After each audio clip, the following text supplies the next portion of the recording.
And welcome back, listeners. We are here again with another episode of Twisting It with Taffy. With me, your host, fucking Taffy. Um, we are doing a wonderful little interview conversation with a new friend of mine, Fenris. Hi guys, I'm Fenris. For all intents and purposes, you can find me at Fetish Fenris. I'm a sex worker and crafter, specializing in BDSM related fetish gear And it and all looks dope as fuck. and most of the content that I focus on is fetish related, like shibari.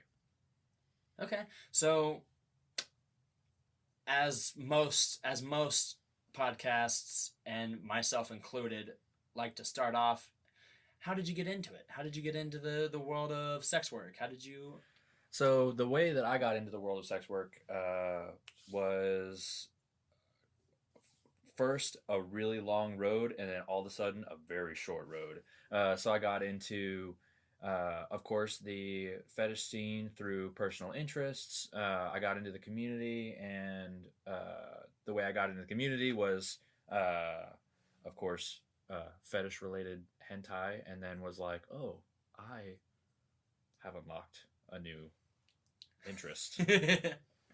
And then I pursued it in my youth, starting at about 17, 18 years old. And then uh, through getting into the community, I found Shibari, which is really interesting. And then having, my ADHD brain and wanting to work with things with my hands, Shibari just seemed to be something that I was naturally interested in. And then being a craftsman, that's how I also got into making toys. So, depending on how you define the sex work industry, starting at about 18, 19 years old, I started making toys, mostly specializing in paracord, colorful toys that I could keep the cost low on, but also produce, easily cleanable, very colorful, decorative pieces that people could afford.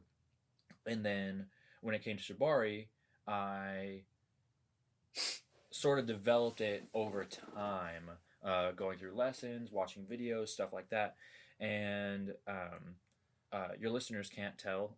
If they look me up, they'll find out. But I'm objectively fairly attractive, so I got into I will the agree with that statement. I got into the modeling agency in my area, and then whenever models in my area found out that I did shibari, they started asking me to do shibari for photo shoots. And then, of course, one thing led to another. I went from working with models and posting in magazines to working with sex workers who wanted that content for their clients.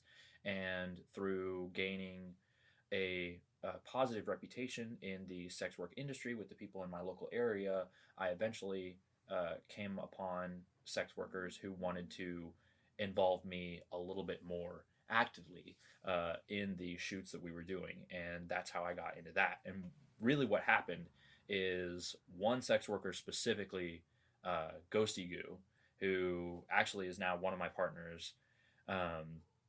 They were the first one to ask, and they were the first one that really got it all started. This is 2022 still now, and it was realistically a couple months ago. Yeah. That this happened. I'm 28 now. I've been rigging for 8-ish years, and it wasn't until this year that I finally started, like, instead of tying somebody up and getting out of frame where the photographer could take pictures and then manipulating them so that they could get different poses and stuff, to tying somebody up and then fucking them for content. Yeah. Realistically, it all started with Ghosty Goo. We made content like that, and that's where it finally gave me really the confidence to go, oh, people would actually like to work with me in this way. So maybe I should start reaching out to other sex workers. And I did, and I started making content with other people. And then right after that happened, I got a couple of videos made, and then immediately went to Exotica Miami. And then immediately after that, participated in House of Teddy, which is a group collaborative sex worker event that was hosted here in Kansas City by Caitlin Bell. Um, and then from there, started streaming on Chatterbait and created an OnlyFans and got started. And for a long time, looking at myself in the mirror, like, yeah, I could do sex work. I could be sexy. Yeah, that's where I always was. It's like, man, I right. fit the mold. Yeah. I wanna do this. Exactly. I just, I'm from fucking Arkansas and there ain't shit out here. Right, It's like, exactly. God damn it. And there's a lot of like, I think I'm attractive and I think I look enough like those guys in porn, but then there's another, like, there's that part inside that self-doubt that's always like, I mean, am I really that attractive? Like, would people actually pay money for all this? My thing with that was always, I was very self-conscious about my face. I hate how my nose looks because it's fucking bent and crooked. And then, like, but outside of that, I've always been like a skinny boy with abs. But then the second I started hitting the gym in college, I didn't do great because I didn't know exactly what I was doing. But I look good. Now I look significantly better. And I'm like, I'm hot as fuck everywhere except for the nose. The nose would ruin it. I got my septum pierced. And now I'm like, never mind. It's fixed. I'm good. But the one thing is, like, I've always been... Like I said, it's always been, like, mixed up and down with, like, face. I'm like, I think I'm cute enough. People are like, yeah, you're relatively cute enough. And, like, I've been pretty good about getting laid. I've had sex with a lot of people. So that was also a confidence booster of mine. One thing is like, my dick game is on point. Like, I have a very nice wiener. Yeah. And Real thick cock. Yeah. It's one of those things that's always been like, if anyone's ever like, it's not that good, I'm like, you're fucking stupid. No. Like, this thing is not, like, long. But boy, does this is everything you need to do what I need to do. So it's like, that's kind of where I was doing it. It's like, you know what? Body, sure. What's actually needed? Game on. Done. For me, it was the total opposite. Like, in the face, I was like, I got it. But in the body, the best way that I've come to understand it is I'm just not what I'm into. Yeah. Like, I'm like a 6'5" twink. Honestly, I don't have like chiseled pecs or big arms or abs or anything like that. And I'm like, man, like, in the face I'm good looking, but am I really hot enough that people will want me? Because, I look at guys that I find appealing and I'm like, I don't look like that. Yeah. But then I get, people in the LGBTQ community who are like, dude, you are fucking hot as shit. Oh, I want to take a bite out of your ass. And I'm like, my thing is I've always been like, I'm very much an otter because I am relatively hairy, but I'm not like full bear. I'm also like I'm not like muscular, but I'm athletically built. Yeah. So like I've always been that, which has helped. And then like face wise, like the thing is like, I've always thought I had a really good-looking face everywhere except for the nose. The nose ruins everything because I have godly cheekbones and a strong jawline, so I look great in makeup. Like, my beard, if I let it grow out, becomes really Amish really fast, which looks like shit. But if I trim it and keep it decent, I look phenomenal. So, like, I totally get where you're coming from. Yeah, with that. for sure. But we also relatively look alike. The thing that we have in common is good dick. Yeah. Like, my dick's not all that thick, but I've got the length. See, I'm the opposite. Yeah. So, like, you've got the girth for the pleasure. I've got the length for, like, filming. Like, I can go in and out for long strokes and have it look good on camera. Mine, like, I'm just at that point to where you can. Like, I have to do it. Like, I can't do, like, wild shit, but I can get the good camera angles and still get good enough stuff. But, like... Because, like, if I didn't dye or bleach my hair blonde, we could totally do brothers. Like, I believe we could totally be brothers. My hair is that exact same color. We are the same body frame. You're just the older version of me. Right, exactly. With a better nose.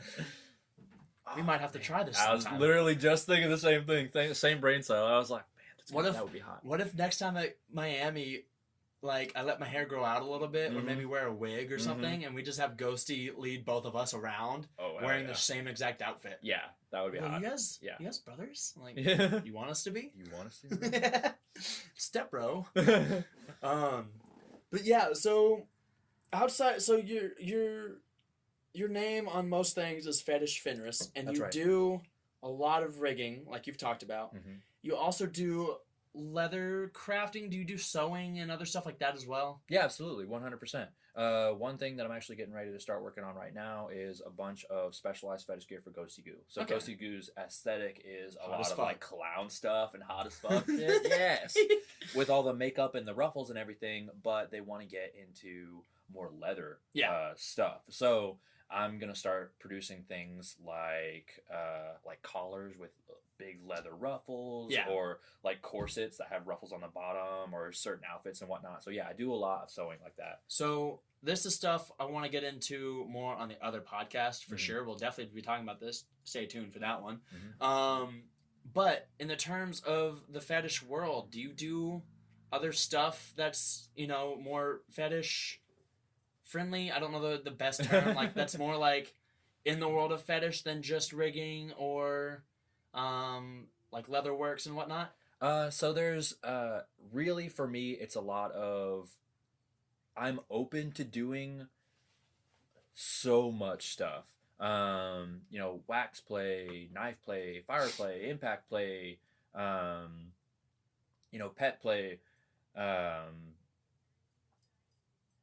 all kinds of different stuff. It's, for me, a matter of somebody has to ask for it first. Yeah, that's where I am a lot of the times, is like, I'm down to try a lot of stuff, especially if it's doing it to me. I'm just not, like, I'm not going to be the one to initiate it, because, like, I don't care necessarily. It's like, if you want to do it, let's do it, because that makes you more interested in me. And I spent a lot of years in the BDSM community in my local area before stepping away after seeing some not cool stuff. Yeah, that's everywhere. That is everywhere, yeah. That's also, I'm also pretty new to, like, true BDSM. I've always been a whore, but I've never been, like, a kinky bitch. I've always just, like, vanilla, like, plain sex, like, just general stuff. But, like, now I'm like, yeah, I enjoy getting my ass beat in front of a crowd. It's fun. Yeah. Or, like, going to a BDSM club and wrestling. That shit really draws attention, and it's great. As long as it's within my weight class, because... You're right. I'm not the strongest man. I'm not built for a lot. Right. But... yeah, so back to what you were saying. Yeah, so I spent a lot of time in the community pursuing as many different kinks as I could. So I did sounding, I did cell popping, I did yeah, it's yep. Not my thing. That's one of those quick ones. I'm like, nope. Yep. Sounding is nope. Ugh. One of the most fun sounding experiences I had with a buddy of mine. I don't believe it, but we'll listen. I won't name drop him because I don't know how comfortable he'd be being. Smart. Yeah, but he had these lightsaber chopsticks. Oh my god. That would. I know exactly what you're talking about. They'd light up. So he loved inserting it into my flaccid cock and having my cock, or stimulating my cock to become erect around the chopstick, and then he would turn it on, and you could see it glow from inside on the underneath. Crazy. I'm proud of you, son. Tons of lube. Oh my god, no. God damn it. But yeah, there's so much stuff that I'm open to and willing to do. It's just a matter of asking for it. So then around that, then on the opposite side of that spectrum, what are your hard no's? Where do you draw the line? For me, mine is very easy. For me, there's always been 3 hard lines for me. Scarification, because I am a model and an aspiring actor, and I don't want scars anywhere. I'd say as if I don't have 11 tattoos. Right. That are all sexual in nature. Right. Scat, I don't really want to. That's a big one for me too. And then age play stuff. It's just not it for me. Yeah. I get it. Some people are into that as long as it's safe, consensual, and legal. Do what you want to do. I'm not gonna yuck your yum, but it's not it for me, and I'm not gonna do it. For me, my hard no's are blood play, needle play, pretty much anything medical related. Can't do it.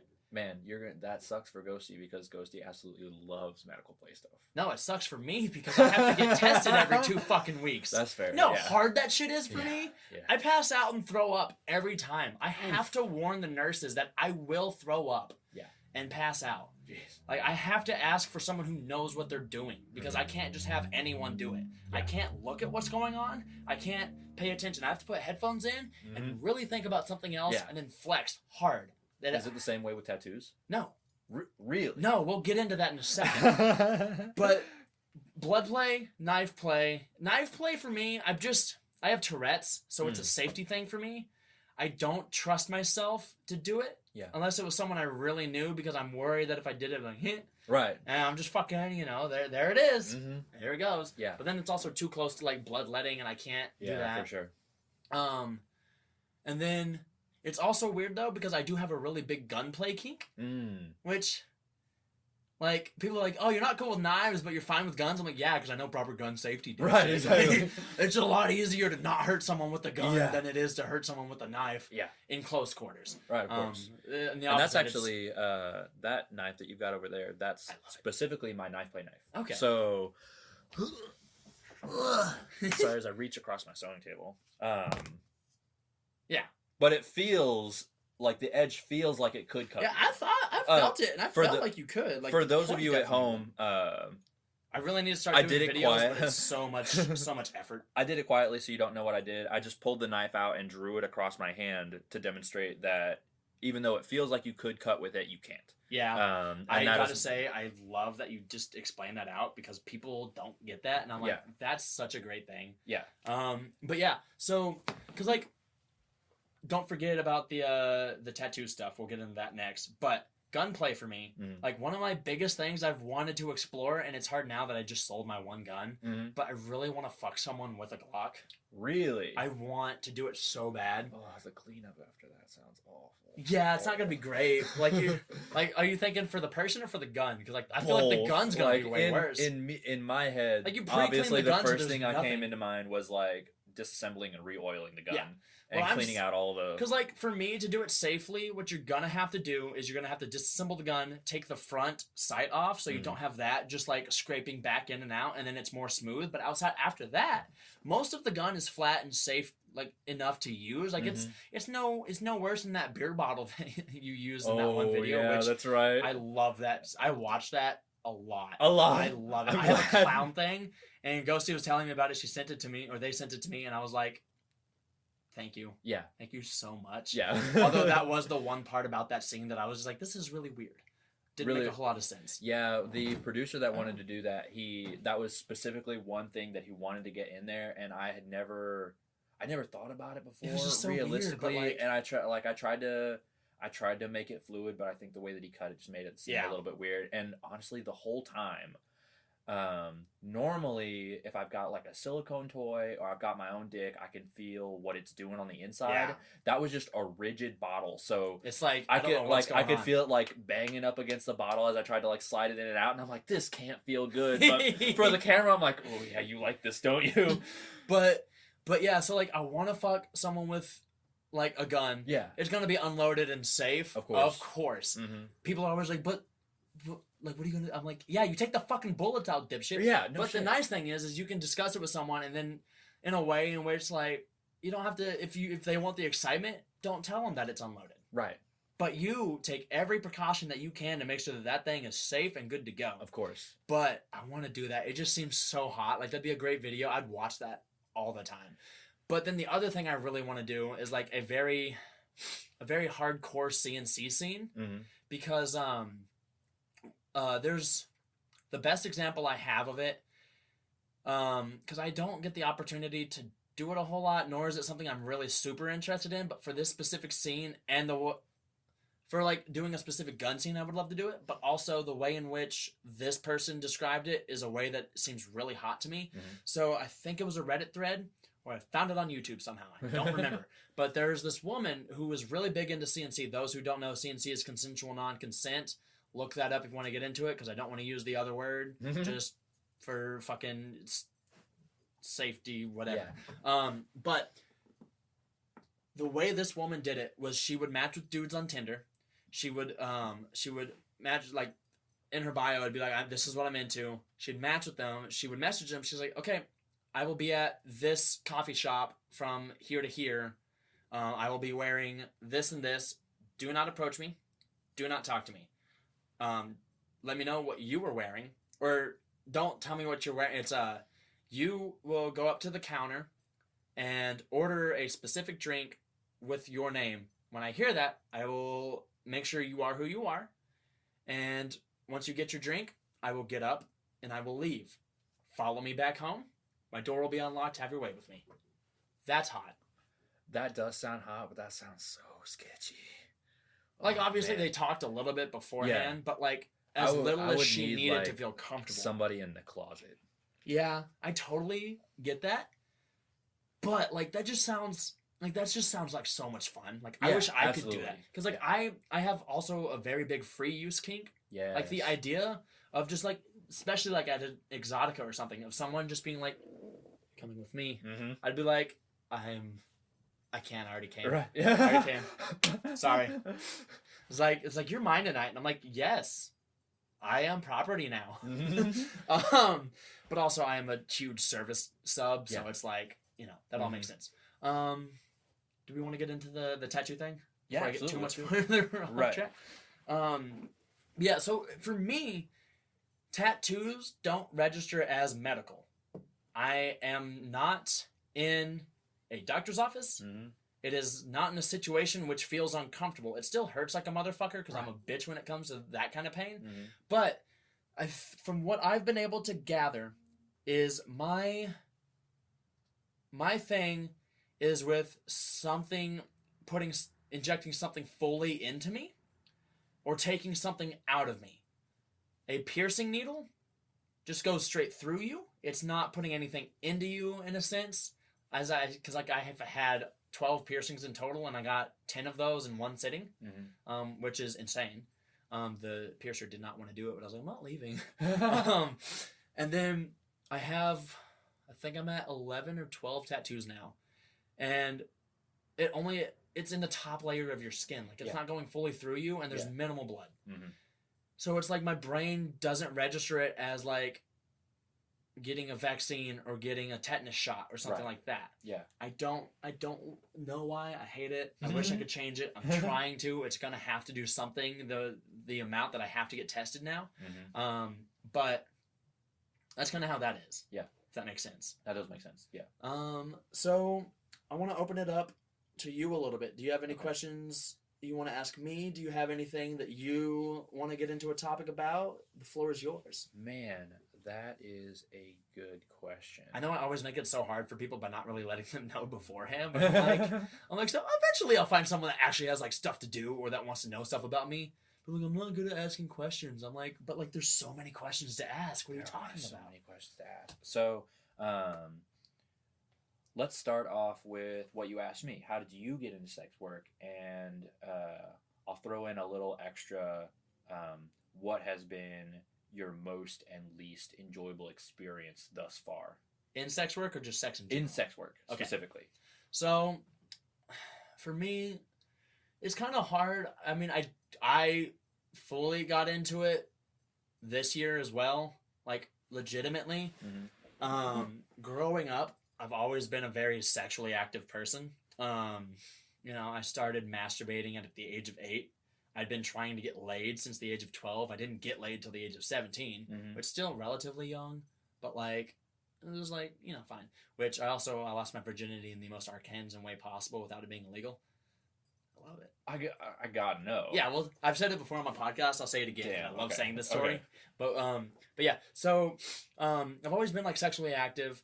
The first like real sex worky thing I did is like, since I was so well known on campus, like sorority girls would hit me up every once in a while when they were having like their wine nights or whatever for me to come over and like give them lap dances and do like a stripper thing, because like I was the one dude that was like, yeah, fuck yeah, I'll do it. So like I went over there and did that. Never got paid for it, but like I got to hang out with a bunch of sorority girls and show them my wiener. Yeah. Dope. And I was sleeping with a couple of them, so it was great. Yeah. So I count that as like my first real thing I did. And then the year after that, a dude who, I don't know how to explain this without it. It just sounds shady, but like it's not.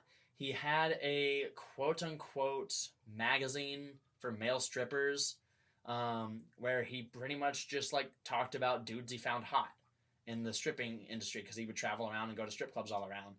And he was they're decent friends of mine from back home, and they wanted me to do a underwear shoot for them, which no problem. I'm already in my underwear walking around campus all the time. Right. And it was like, fuck yeah. Yeah. Made $150. I got 6 free pairs of stripping underwear. It was great. Nice. But I had a broken hand at the time, so like that made that really hard to do a lot of stuff because I had a cast, so I had to like hide it. I was like, and I was like right in the middle of the like, I'm not really Like, I just turned 21, so I wasn't super athletic. Mm-hmm. And I was kind of getting a gut, so I looked like shit. And I was like, these aren't the best pictures, but okay, I'll take the money. Sure. But then, as soon as I graduated, I started an OnlyFans, posted like 6 things, and got like 3 dudes from the club to follow me. And I was like, I don't want to do this. I don't like it. So I stopped. And then I had a girlfriend that was interested in doing OnlyFans. I was like, fuck yeah. And then she breaks up with me out of nowhere, no reason given, the next week. And I'm like, what the fuck? Still not over her. But, you know. So then we, then this year comes around and I start traveling as a stagehand and, like, doing really well. I enjoy it, but, like, I'm just like, I really want to get into porn. I really want to do this. I want to be an actor in film and TV as well. And then I'm in Miami working in whatever July or whenever fucking Exotica was. And I was looking up things to do, and that popped up. And I was like, I wonder how much tickets are. It was only $75 for a VIP ticket for one day. I was like, I called my boss. I was like, hey, I'm not coming in this day. I don't care. And they were like, why? And I'm like, I'm not telling you. And they're like, okay. So I go to that, and, you know, you saw me there. I, you know, gift of gab, really good at talking people, fucking, I stand out in a fucking crowd whenever I dress up. Yeah. Even when I'm, like, this is still pretty standoutish, I feel like. To those who can't see my outfit, I'm wearing a porn-up shirt. But so I went to that, and I was like, oh, I really can. People are actually interested in me. Like, I figured out what, like, I can do. So then it was like, I'm just going to finish out this year as a stagehand because, like, I already have everything booked up till December and, like, good to, like, consistently work throughout it. And I did that. I got to do a couple of streams. I did one with Ivy Minx and Nami Neko, and I did one with Rose Carter. And those did solidly well. People enjoyed me. So now it's just, like, it's just growing my brand and figuring out what I actually, like, kind of, like, focusing in. Yeah. And what I actually like to do. Because I also want to be the behind the scenes guy. Like, I want to be the photographer people go to get photos that they're comfortable around. I want to be the dude, you know, for videos and photo. I want to be the dude who, you know, knows how to set up a porn set or whatnot. But I also want to be the dude that when I'm setting it up, they're like, hey, someone didn't show up. Who's ready? I'm like, already hard. Let's go. So that's kind of what I'm working towards. I feel I'm doing 3 conventions back to back, so I'm hoping that either makes me a good chunk of money or gets me in really well. Yeah. But I don't see how it won't because I am me. I am a lot. But what was the other portion of that? So that was how you got into sex work. The other portion was the most positive and negative experiences you've had thus far.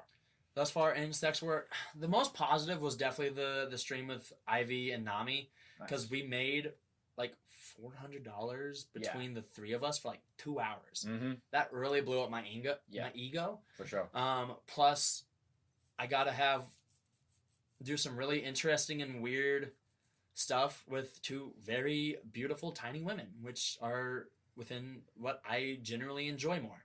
Which, it's weird. I like women or people with vaginas is how I kind of refer to it now because it's just easier. It's like you never know what people identify as, but like people that fall within the like the body frame of Nami or Ghosty, love them. Yeah. But if I'm going to pick, like if I could pick a character like sheet for like my perfect person to like be with, it is a redhead, a pasty white redhead, like the pasty white in terms of like someone who can't be out in the sun for more than 30 minutes without legitimate damage. Like I love super pasty white redheads that are my height or taller. I like tall women that have nothing to offer. I want no boobs and no butt. Really? It's so weird. All right. Yeah. I love it.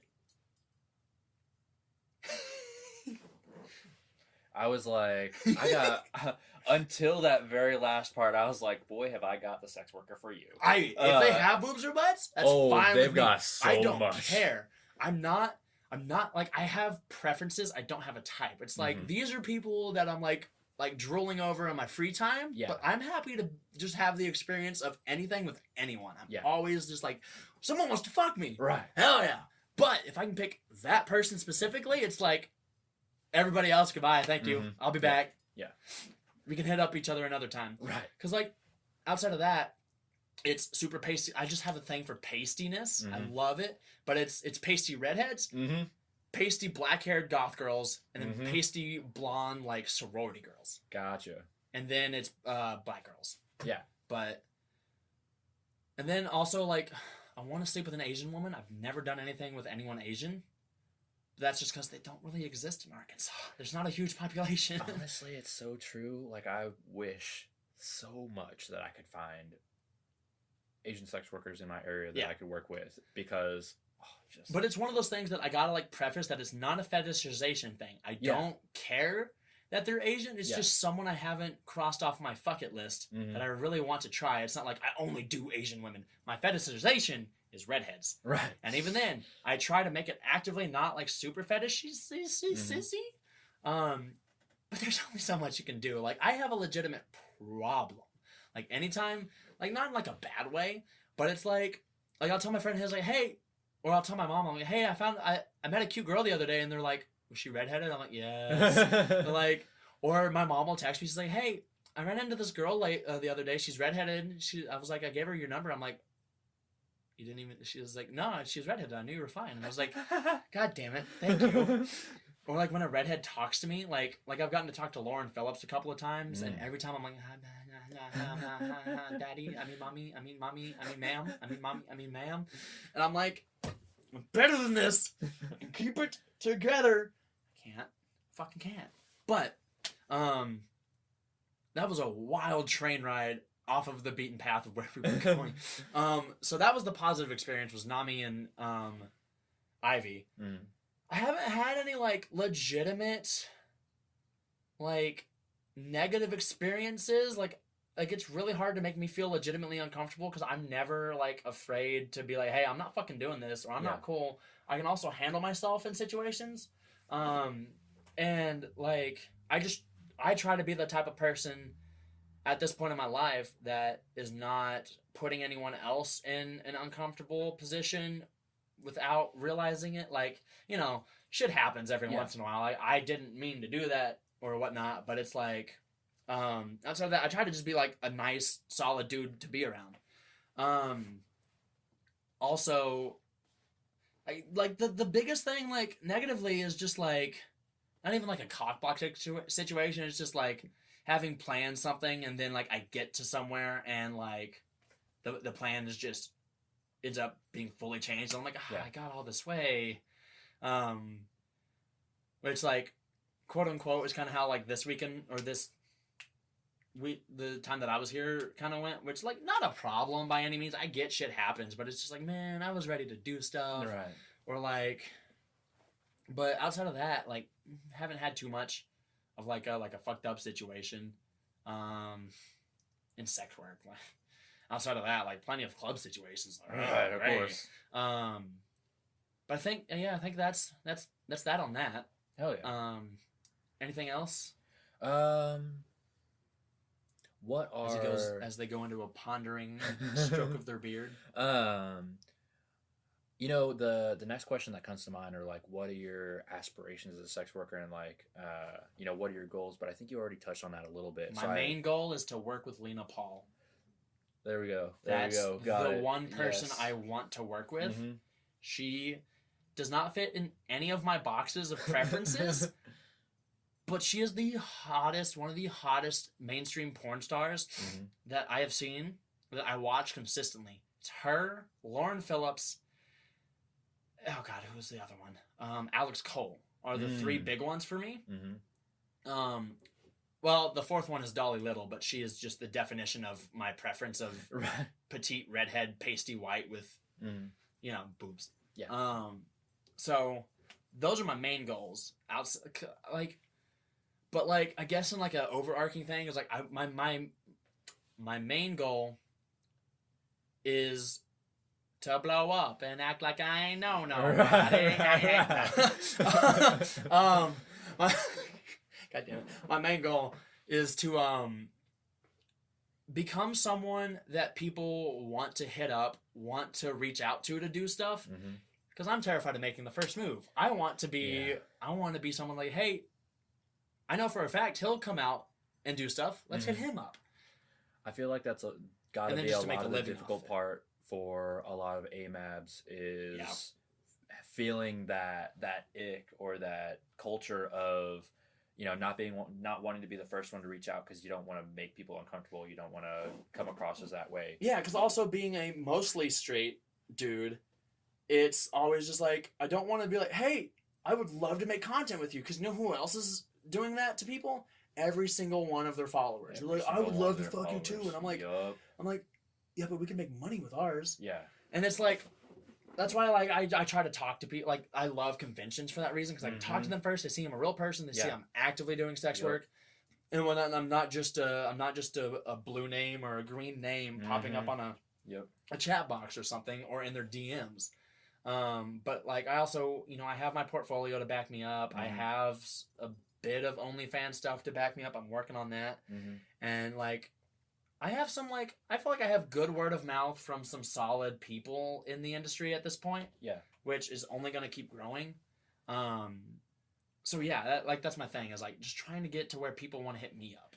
I'm definitely in that same spot of trying to figure out what the most professional way is to reach out to another sex worker in order to work with them. And so far what I've come up with is, these are my references for who I've worked with. This is the last time I got tested and showed clean. That's the other thing. I'm like, I've got recently tested. I'm good.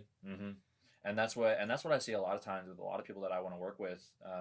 You know, whenever they post, they're like, hey, don't hit up somebody like this. And it's like, hey, do you want to make content together? Do you want to fuck? It's usually like, come into it like it's an interview. Like, hey, this is what I'm coming with. Would you like to work with me? Yeah, because like, I'm on that train for the most part. I'm in the middle of those two and like trying to switch over to that more so.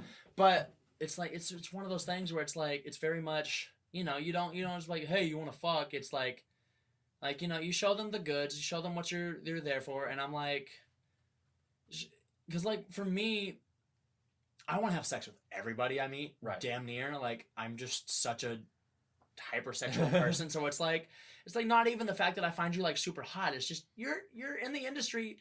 Like, that's the other good thing is people are in this industry because they like to have sex. They like to do kinky shit. So it's not like weird or awkward. It's not like going to a bar and going up to the table and like, hey, here's my STI test. Right. You wanna see what's going on? It's like they're doing the same thing. So it's like at conventions, I'm like, hey, good to meet you. I'm Taffy.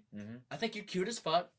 I got a website. I got stuff. Like, I would love to make content with you. Yeah. And it's just kind of like proving to them that you're not just a random Joe Schmo, because like anybody can get into sex work. Yeah. I was about to say, like, coming in with like, I've got a website. This is what I've done already. Shows that form of like, I'm not some Joe Schmo that wants to fuck you. I'm a professional that wants to work with you. And I feel like that's definitely the where work just happens to be fucking. Right. Yeah. But then also the other biggest thing is like, I do want to actively find a partner. Which is fucking hard because I live out of my car. Of course. So like finding someone that's crazy enough to like want to live out of a Subaru Outback with a rooftop tent on top, which like good setup. I get to sleep wherever I want. I don't pay for hotels. I can go. If I was bored today and had the extra money and wanted to drive up to Canada, I can go to Canada right now. Yeah. But like, I want someone that wants to do that is definitely down to do sex work, because that's the biggest reason I'm living in my van or in my car, is to do that. I want to go to national parks and make OnlyFans content or stuff with, you know, I got to figure out the legality and the stuff with that. But you can also just go to places that aren't national parks and do it. You can't really stream, but also if I find a person who is vaginally inclined that is into me and wants to do that stuff and down to travel, then like I can actually, you know, you'll do a lot better, because the porn industry is tailored towards women making the money, which is good because it's the one industry where that's really a thing. And the other hard thing that's really setting me back is finding someone that's also somewhat interested in being a stagehand which is the other life that I'm in, because like, I don't necessarily want to live that life all the time, but it is still like something I have to fall back. It's not hard work, especially if you stay at like the bottom to mid level, and you still get paid really well. But you get to go to cool music festivals. You get your hotel and food paid for. You get a reason to go to warm places throughout the year, and you get to look at rave booty a lot. Like, it's great. Man, you know who I think you should hit up? It's a creator by the name of Izzy Vile. Have you heard of them? You'll have to show me whenever we're done with this. Yeah. I've done a few. They're one of my partners. They're all tatted up. They've got like blue eyes, tattoos on their face, all over their body. They do a lot of traveling photography. I've done some, honestly, in my opinion, one of my best videos so far is one where I've taken them out to Gaia, which is a clothing optional pagan retreat camp. Ghosty was just telling me suspended them in a tree and fucked them. Okay. And I have to check this place out. This sounds like so much fun. Gaia is so much fun. But I mean, I'll be back here in the summer. Yeah. Everything that you just said that you want to do sounds exactly in line with all the stuff that Izzy wants to be able to do. Look, but I think they're moving up to New York here pretty soon, in a couple months. Well, so that's a good segue into the other thing I wanted to get into, the world of polyamory. Because you fall into that line. True. As I can make a safe assumption because we've talked about it. Right, it's true, yeah. But, like, because for me, I consider myself polyamorous. I'm still pretty new to it, but I mean, I've read plenty of books. I've taken a lot of time to think about what I'm here for. My tool. Yes. Also, I hope it's okay I don't make eye contact. I'm fucking, no, you're neurodivergent. Totally I'm the so same it's way. like, it's so nice I don't have to make eye contact because it's like, there's a stream here. I can look at that. 100%. Absolutely. Like any, reach out your hand to give me a handshake. The first thing you'll see is my eyes go down. Yep. That's why it's the other thing I hate about talking to like women in general is like, I can't look you in the eyes, so I'm going to look at your mouth, but not your tits because, but yeah, so in the world of polyamory, like for me, I consider polyamory and the swingers lifestyle to be parallels that run close together. Yeah. They don't really intersect. I consider myself to be like in the middle, closer to polyamory. Okay. Because like I enjoy the swingers lifestyle. I have a lot of friends that do it. I think it's fun. But I do have the capacity to have romanticisms, whatever. I don't fucking know the word. Right. Romanticisms with multiple people. Yeah. But the way I have always described myself is I like to think of myself as a boat in the water. I'm a primary partner kind of polyamory person. I like to have, I like to be able to drop anchor in one spot, but the boat kind of floats around, but it always comes back to that one spot. I got you. I like to have my one person who I put my most effort into, the person you come home to. I want my partner. Yeah. But I don't want to not be able to, like if I hit it off with someone at a bar, I want to be able to do that. I want to, sex work. Yeah. Fucking really hard to be in this industry if you want to work with multiple people and not be polyamorous. But then the other thing that gets with it that has been a little difficult for me is I'm more on the side of like an open relationship situation. Like I don't necessarily, like I don't want to have a conversation beforehand with my partner if I'm going to sleep with someone because like I go to bars a lot, I go to clubs, I like to hang out in those situations. It's really hard to be like, hey, I met this person, like, and like have an active talk and then like, hey, so like you want to like meet up another day? A lot of times it's like we're here now, like let's go back to our house and do something, which I love doing that kind of stuff.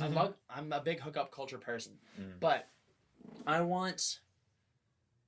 also, like, not a jealous person at all, so, like, I'm more than fine with my partner doing that. But it's one of those things where it's like, if you have an encounter like that, one, I need someone that I can trust is going to pick someone that's not going to fuck up our sexual health, because I'm going to take steps to do that as well. Obviously, get tested, pretty frequently, just, sex work in general, but also getting with new people. But, like, I want someone that's, like, is fine with me, if I meet someone, I can hook up with them, but then the next day I'm like, hey, I met this really cool person, we did some shit, we had some fun, but then also they're more than welcome to do that too, because I also have a really big cuckolding kink. I, one, love to do it to people, but two, I haven't had it done, but the idea of watching my significant other get fucked by a random dude is so much fun to me. I love it. So it's like, it's one of those things, if that makes sense. Yeah. Which some people find really weird, or they don't really consider that polyamory, and I'm like, but like, it is. Because, like, I want to have a primary partner and then other people, like, you know, that are, like, important to me that I'm also able to be romantically inclined with, but I don't necessarily want to share a bed continuously for them. Right. Does that make sense? Yeah. So it's not quite hierarchical polyamory. It's or a polycule situation, which it's also one of those things where it's like I haven't had enough experience with those things that I want to be able to try those out. And if it works, it works. If it doesn't, like, I still have my person to go back to. Yeah. And, like, I'm also fine with them. I have no problem with them dating other people as well. It's just I want to know that I am their main person. Yeah. If that makes sense. Yeah, that's fair. Because that was kind of where my last relationship, fucking year and a half ago, was like, they had people that they were dating, but it seemed like they were more important to her than I was, even though we were, like, close partners, but it, like, kind of changed right at the end, and I was like, oh, something's happening. Cool. Great. Thanks. Yeah. But so do you want to talk about how you fit into that world? So for me, when it comes to polyamory, I feel like I've pretty much always had a sense of being polyamorous. And what it is for me is it's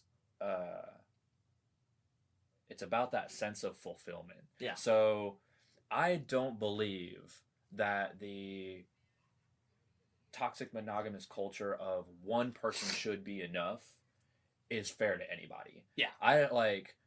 you know how many people I run into that are like, yeah, I wish I could sleep around with other people because, like, I'm getting kind of bored, or they're like, my boyfriend's kind of a douche, but he's the only person I have. And I'm like, well, then, like, just have more people. Right. Like, for me, like, it is fine. Even outside of that, even on, like, the emotional or, non-romantic spectrum of the whole idea of just, like, for example, one of my partners is into dancing, and I don't dance. I don't much enjoy dancing, and I wouldn't expect them to make me go out and dance with them just because they enjoy it if they know that I don't enjoy it. So they have another partner who does like dancing, who they can go out and dance with. Whereas with me, I like fighting. I sword fight competitively, and they sword fight competitively, and that's a thing that we can go do together. But, man, what's something that I like working on cars. What do I like doing? Fuck. I like restoring and working on classic cars, and this partner that likes to fight with me isn't very interested in cars at all, and it's not fair of me to expect them to go out and try to develop an interest in it just so that they can be enough for me. Yeah. No, I just find somebody who fulfills that in me. That's another thing I find really hard, because, like, I love dancing. Yeah. I've been dancing since I was, like, 8. Well, since a kid, but I started redoing it. But, like, because one thing I've always wanted to find, and since I grew up really country, like, I want to find someone that wants to take the time to get into line dancing. Like, I want to get into doing, or, like if you go to a country bar, you'll see people doing some insane shit, like two-steps and whatnot. I want to do that. Yeah. I want to do that with a partner. I want to come up with dances. I want to choreograph stuff. And, like, it's so hard to find people, like, a partner that's interested in traveling probably isn't going to be interested in that as well. So that's also really hard. But...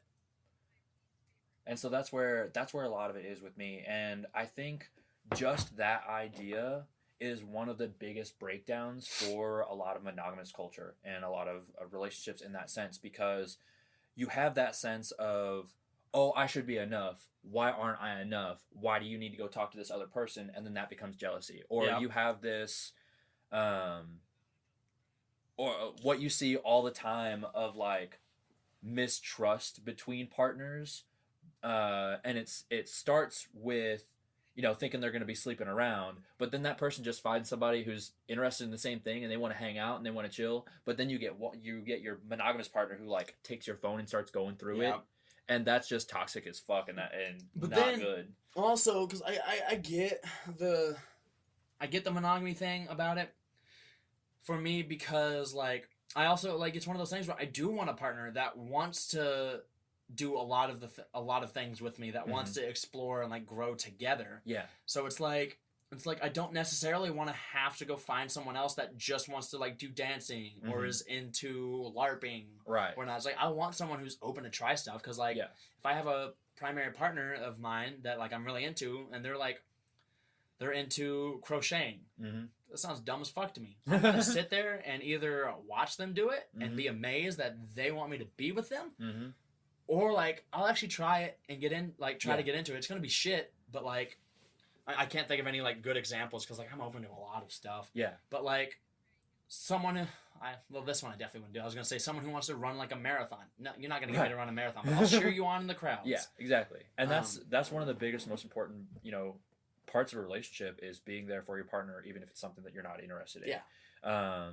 And that's where that like that even ground comes for me is, I'll wait until I find a partner that has enough in common with me that we coexist really well, and then I can support them on those things that they're interested in that I'm not interested in, and they can do the same for me on in that same spectrum, but we're also not relying on each other to be that support if we need it. Yeah, and that's where I am. It's also really hard with the amount of traveling I do. I'm not in one place to find people. I also can't use most dating apps. Yep.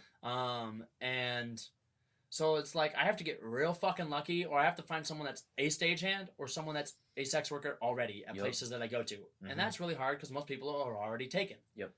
Or in monogamous situations, or aren't. A lot of things, like, if people say they're polyamorous, they're not, like, really, and they just say it, and I'm like, well, you guys kind of lied. Cool. Because I can see jealousy popping up here. Thanks. Yeah, and that can be really hurtful. I've dealt with that a couple times, and that's real bad. But, yeah, that's the same thing with me, where, like, I travel a lot to compete in the SCA. Yep. And so I need somebody who's going to be able to spend time with me doing that, just so that I can guarantee that I have a partner that I get to spend time with. Because outside of that, it's work, compete, this, that, and the other. And if I don't have somebody that, coexists well enough with me in that sense, then I'm just going to be alone. Yeah. And that's big sad. Super big sad. I definitely get you. We're within the same mindset for the most part, from what I've gathered. Let's see. Where do we want to ride this bus now? Have you thought of anything else that you want to bring up?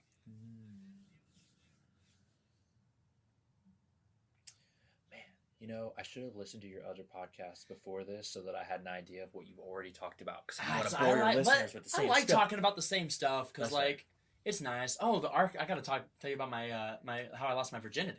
Yes. Yeah. I'm literally sitting here thinking to myself, did I miss that part of the story? Like, what happened there? No, so the way in which I lost my virginity, I like to claim, and I have not had anyone beat it, is the most Arkansan way without it being illegal. Okay. So I lost it. God damn it! Like the fucking fork thingy. I lost it to my cousin's fiance. Wow. 2 weeks before I turned 17, they were supposed to get married the next week, but they had just called it off the day before. So she texted me. She's like, "Hey, are you still a virgin?" And I'm like, "Yeah." She's like, "Okay, not anymore. Come over to my house." And I'm like, "Damn." Okay. So like I went over there and said, "Okay, well, so my parents are home, so we're not going to be able to do it at my house, but I've got a place." So she walks me out, and we ended up having sex on a dirt pile in a cow field next to a big red barn, like the old fashioned looking big red barns, right next to a Walmart. Which, if you don't know, my hometown is the home of Walmart. So fucking just in a cow field next to a Walmart, next to a barn, like to my cousin's fiance. The most. I can't think of another way that it would be more Arkansan than that without it being illegal. That's fair. I get your listeners at home are gonna have to decide whether or not this beats that or not. So the way I lost my virginity, oh no, and I can't be usurped. choose your words carefully. Pulls out a knife. It's full disclosure. It's honestly something that I'm pretty ashamed of. I definitely let my dick do the talking and just let it happen in the moment. Because I was just a lot of people are ashamed of their first time. It's true. So what happened? You see, what happened was, so it was during a camping trip, and so camping as in like going to Boy Scouts camping, or camping as in like with family. Like, was it like a group of people, or was it like with your family and you met someone at the campsite? It was with a group of people. Okay. So it was. I know he's not going to listen to this podcast, but I'm not going to say his name because I don't know how. It's such a small world. So it was with what was at the time my best and only friend, his dad, and my best and only friend's new girlfriend. Oh, I thought you were going to say that's who you had sex with. I was like, whoa, is that nice? And she was this like redhead rocker chick that smelled like cigarettes because she smoked. She was from Rolla, Missouri, and any of your listeners who know Missouri at all listens to Rolla, and they're like, "Oh fuck, God. I know exactly who this is." Like when you say not like this person, but just this demographic. Yeah. And he had never told me about this girl before. I had never heard of her before. All of a sudden, she was just with him, just there. and he was like up her shorts like a puppy dog. It was he was just beholden to her completely. Yep. And we were going on this camping trip, and I had this camping trip planned with him and his dad for a while. I had no idea this girl was coming. So the day that shows up, she's just in the truck already. Yep. And I was like, oh, okay. And of course, I'm trying to do this wingman thing this whole time, trying to help him out, trying to do props, trying to get this to happen for him. And it gets. They hadn't had sex yet. I have no idea. Oh, okay. To this day, I have no idea. And it gets to be a little weird. And like we're going fishing, and I grew up in a little country town. That's what we did. We went fishing, we went mudding, we hunted. So we're going fishing, and she's one of these.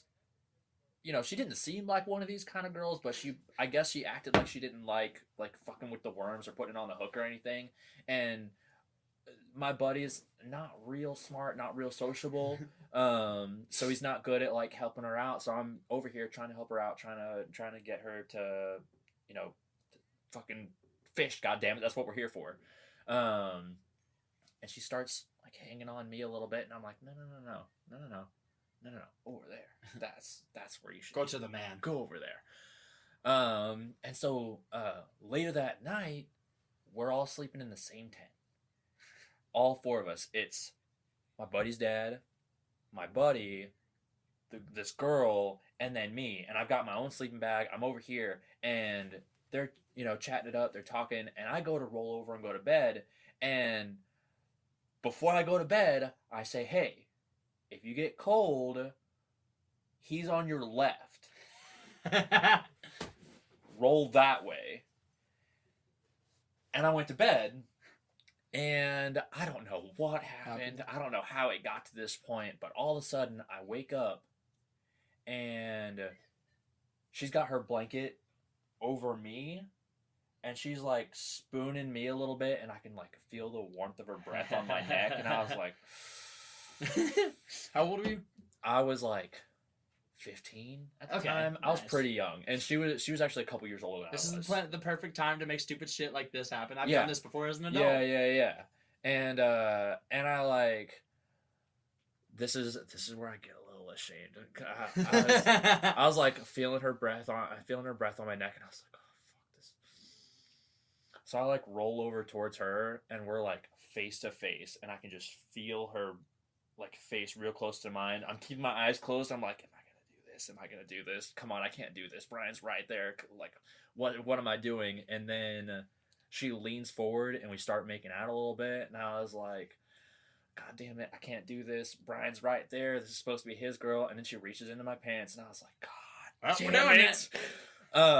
And then I start hearing Brian stir a little bit, and I sit up to look over and see if Brian's awake, and I'm like, this is it. This is where I can stop it. This is where I can be the good guy. And Brian turns over, opens his eyes, and she goes, "Go back to sleep." Oh! And puts her hand on his chest, and he's like, "Okay." And he rolls over and he goes back to sleep, and she like takes my hand, pulls me out of the tent and over to a picnic bench in the camping area that we're at next to the fire pit, and we just fucking I'd say that's pretty cool. I'm jealous. That's fun. And that's the kind of woman I want. And then in my head I'm like, she is being so loud. There's no way Brian is not awake right now. Listen to this happening. But we go back into the tent and we go back to sleep. And the next morning we go home, and things weren't rocking between me and Brian after that. I thought that things were gonna be. Fuck, I said his name. Yeah, you've said it a few times. It's whatever. I thought things were gonna be rocky between me and Brian at this point, and they weren't. We were fine. And like we worked together at the time. We worked at a slaughterhouse together, and things seemed a good cool. Place to make an accident happen. And we were, things seemed cool. We were doing all the same stuff that we were doing before, and then all of a sudden, she breaks up with him. And I don't know if it was all of a sudden. I don't know what happened there. We really didn't talk about it. And I definitely tried not to talk about it. And all of a sudden, he comes up to me, and I could tell he's having a bad day. And I'm like, "Hey, man, what's going on? Do you need anything? What can I do for you? Let's, go do something." And he goes, "She broke up with me." And, I was like, "Hey, man, that really sucks. I'm here to support you, whatever you need." Yeah, sweet.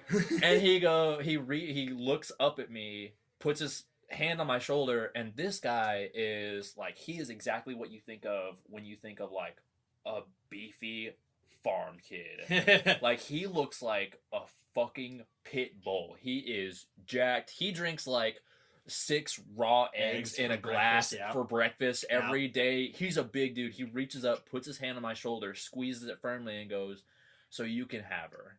It's okay." And I was like, "No, that's not happening. No way, man. Never. I could never do that to you." And in the back of my mind, just like, he knows. He knows. Did you ever find out if he like never actually talked knew about it again? No, absolutely not. I need you to call him right now. I can't. I'm not gonna lie. He's kind of an idiot. Like, I'm not sure that he didn't just go to bed and never got up again and doesn't know what happened. And I will take this secret to my grave, knowing that I'm sure he was suspicious, but he's also not the brightest. And if I can go to my grave just feeling shitty about this, then I'm perfectly fine with that. That's fucking hilarious. And this is like, there's one thing that reminded me of Brian every single day. When we were kids, I was fucking his ex-girlfriend. I was fucking his ex-girlfriend. Couldn't get him out of my head. When we were kids, we did this, classic country thing where we went to the pawn shop. Like, we traded, we bartered, we did stuff like that. And I used to collect knives and swords because I was a fucking weirdo little dude. Weird. And so I go in, and I've got this, like, this bundle of knives that I'm taking into the pawn shop because I want something that they've got. And Brian sees something that I've got, and he's like, "I want that." And it's just like a super fantasy-esque junk knife. Yeah. But he's like, "It looks cool. I want that." And I was like, "Okay, give me that." And I point at the Winchester brand pocket knife that he's got in his pocket.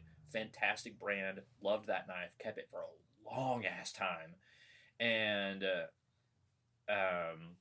we traded that before I gave the rest of the knives to the pawn shop in trade for what I wanted.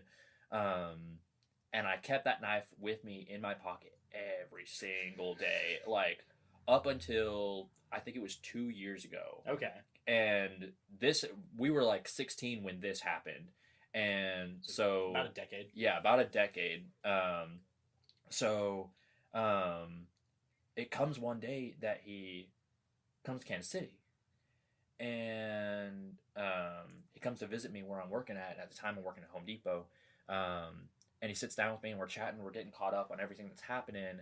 And he looks down at my pocket, and he can see the clip. and the clip has a very distinctive W cut out of it. Yep.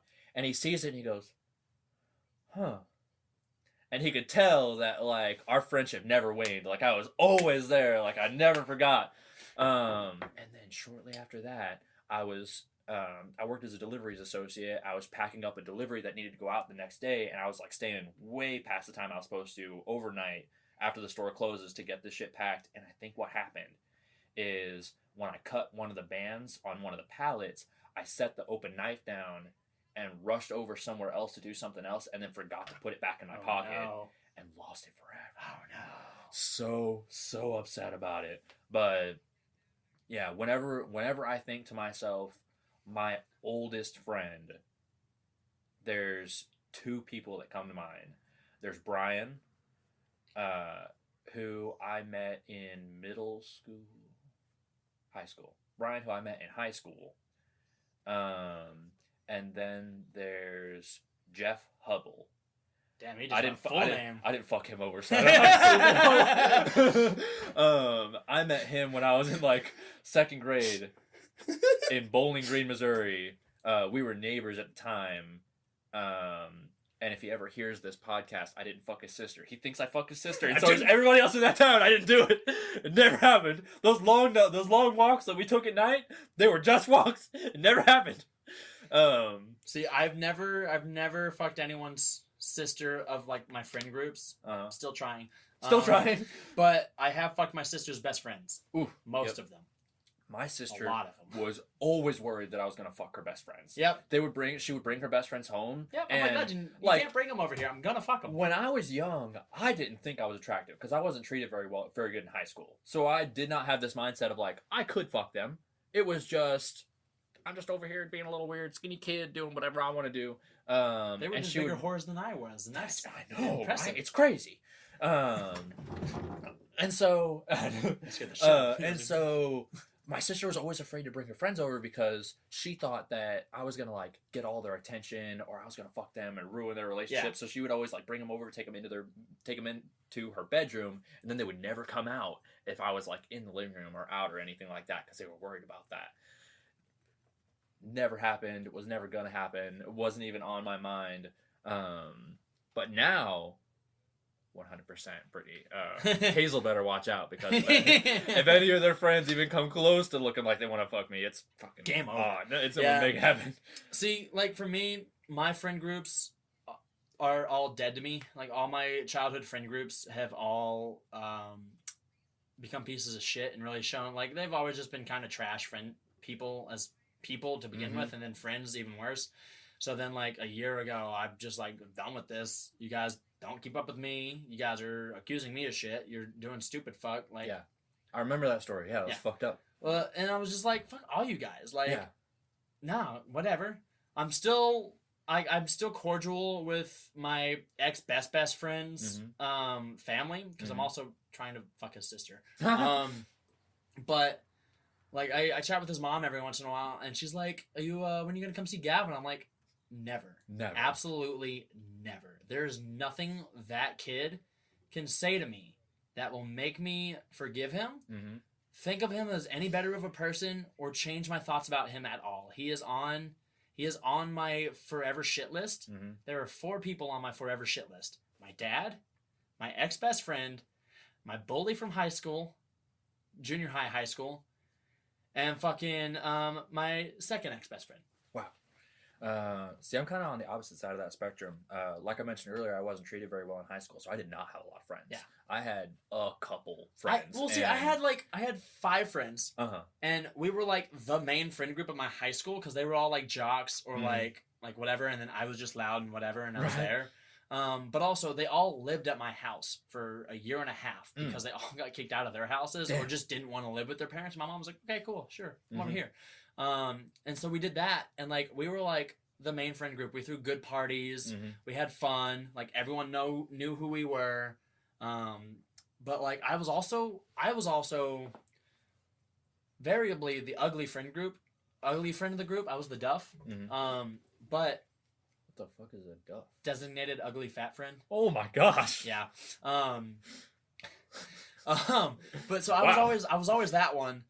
because they were always more popular, more athletic, more in Mhm. shape, which has changed now. I'm the in shape one. I don't have kids. I didn't fuck up. I don't Mhm. have a criminal record. And they like girls were always more interested in them. I was also very weird and didn't look this good. Mhm. I'll show you pictures of what I looked like in high school. It's rough. I still got a lot though. I got laid somehow, but so like fuck those guys. Yeah, Things are going 100%. better now. Yeah. But yeah, is there any last remarks, any last topic we want to get on before we end this podcast? Man, I don't know. I think Because this has been a good one. I've enjoyed this. yeah, We've you been think able. so? Hell yeah. I can always tell Hell by yeah. the way I'm able to like my voice inflects because like Mhm. sometimes my voice is like yeah well Mhm. I'm getting it out there. We're doing good. We're doing Yeah, okay. But this yeah. one I'm like actively engaged. You've been very fun to talk to. Hell yeah, I'm glad. Because I can't think of any last thing. It's fine if we don't have anything. But is there any last thing you want to like touch on? You want to put out there? Last question for me. Last.